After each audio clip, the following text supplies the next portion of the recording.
குவலயானந்தம் என்னும் புகழ்பெற்ற அலங்கார கிரந்தத்தை அருளிய சம்ஸ்கிருத மொழியில் புலமை பெற்ற கவிகளுள் ஒருவரான ஸ்ரீமத் அப்பைய தீக்ஷிதர்.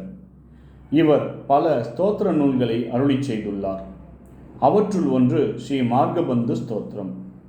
இந்த ஸ்தோத்திரம் மாத்ரா சமகம் என்னும் ஒரு அரிய வகை விருத்தத்தை கொண்டு அமைந்துள்ளது.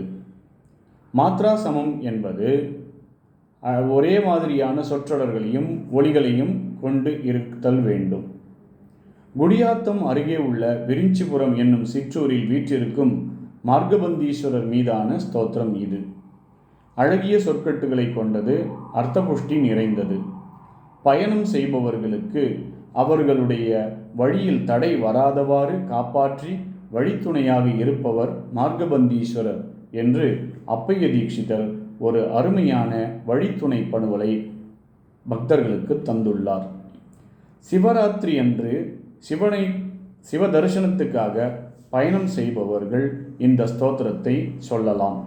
சிவன் ஆசுதோஷகா, அதாவது சீக்கிரமே மகிழ்ச்சி அடைவார் என்பதால் நாம் அந்த சிவனை இந்த ஸ்துதி மூலம் மகிழ்விப்போம்.